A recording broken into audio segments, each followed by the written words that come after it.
आज हम प्रश्नावली 3.3 का पहले क्वेश्चन का 5वां पार्ट करेंगे।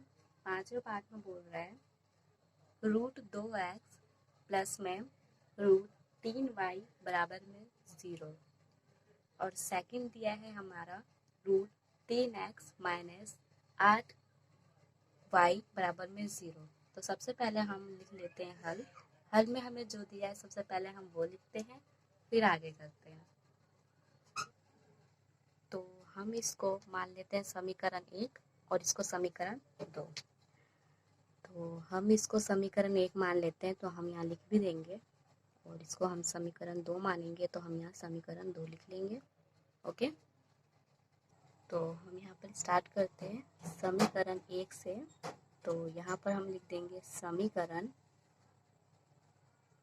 1 से। ठीक है, अब हमें क्या निकालना है? अब समीकरण 1 से हमें दिया गया है तो हम समीकरण 1 उतार लेते हैं।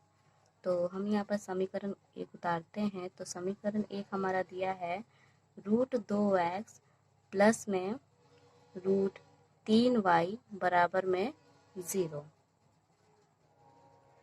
तो अब हमें x का मान निकालना है। तो x का मान निकालने के लिए हमें प्लस √3y का पक्षांतर 0 के बगल में करना है। ठीक है, तो ये प्लस का है तो उधर जाके क्या हो जाएगा, माइनस में चेंज हो जाएगा। तो आइए करते हैं। तो यहाँ पर हम लिख लेते हैं √2x, फिर उसके बाद हम इसको बराबर में लिख लेंगे। ये प्लस का है तो उधर जाके माइनस होगा, तो माइनस में हमारा बनता है √3y। ठीक है, अब उसके बाद क्या करेंगे, 0 तो हमारा हट गया क्योंकि 0 ही था उसके बगल में।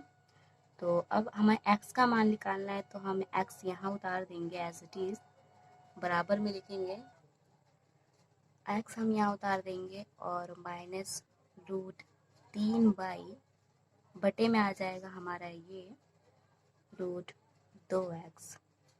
तो इसको हम कह सकते हैं कि ये हमारा समीकरण 3 है। तो ये हमारा समीकरण 3 बन गया है। आगे करते हैं। तो अब यहाँ पर हम लिख सकते हैं कि x का मान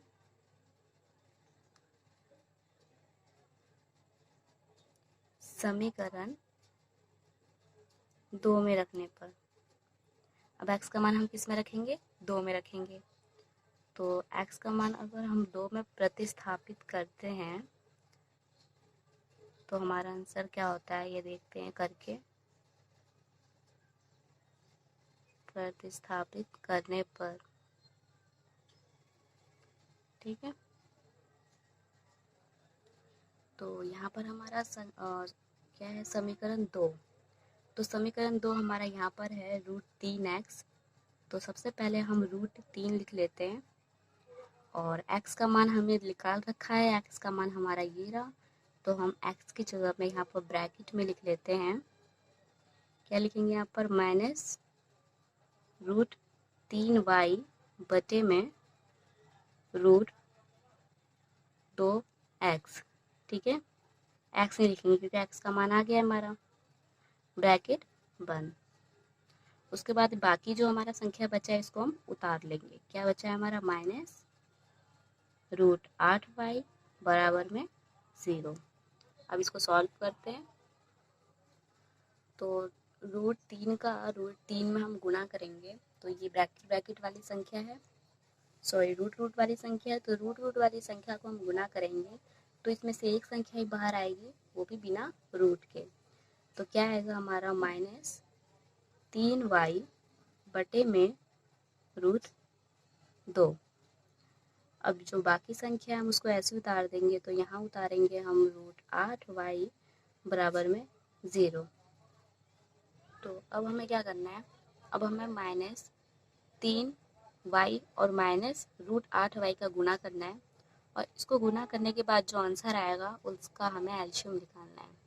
तो यहाँ पर जैसे कि हम रफ में समझ लेते हैं, यहाँ पर क्या है, यहाँ पर है √2 गुना √8। ठीक है, इसका गुना अगर हम करते हैं तो रूट हमारा 16 आएगा। ठीक है, 8 × 8 = 8 × 2 = 16 और 16 का जब अगर हम एलसीएम लेंगे तो 4 आएगा। मैं एलसीएम लेती हूँ यहाँ पर 16 का।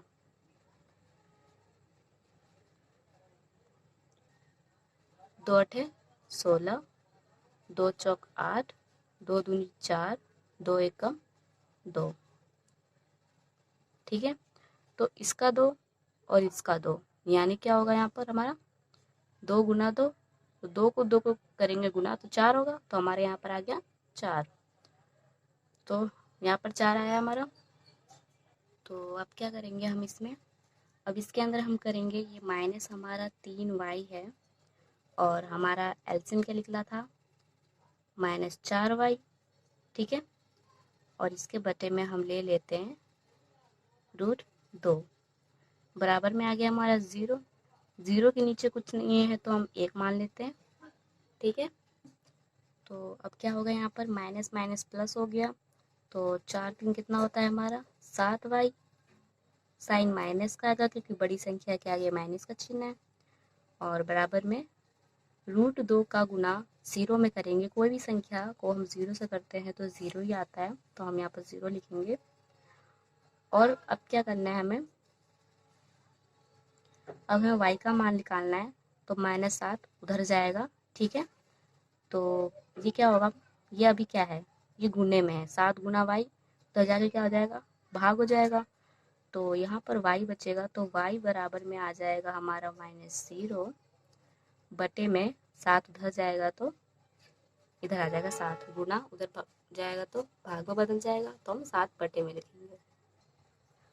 तो अब क्या करना है हमें यहाँ पर, तो यहाँ पर y हो गया, y बराबर में क्या होगा, इसको भाग देंगे अगर हम तो हमारा 0 ही आएगा।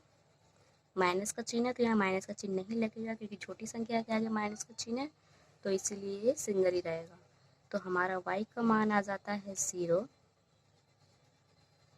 अब y का मान अगर हम समीकरण 3 में रखेंगे तो हमारा x का भी मान निकल जाएगा। तो आइए सबसे पहले y का मान हम समीकरण 3 में रखते हैं।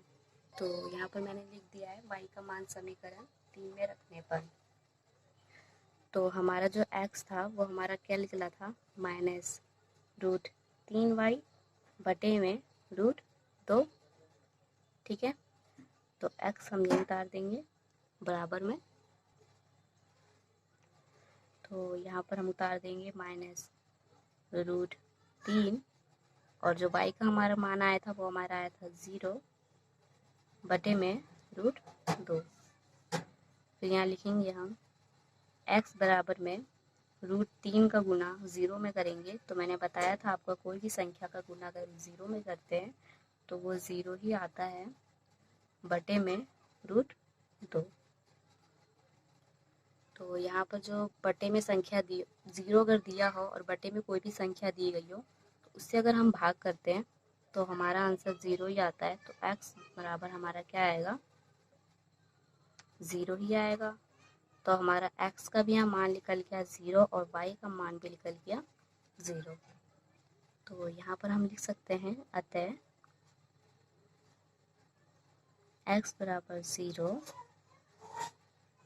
और y बराबर 0 समीकरण निकायों के हल हैं।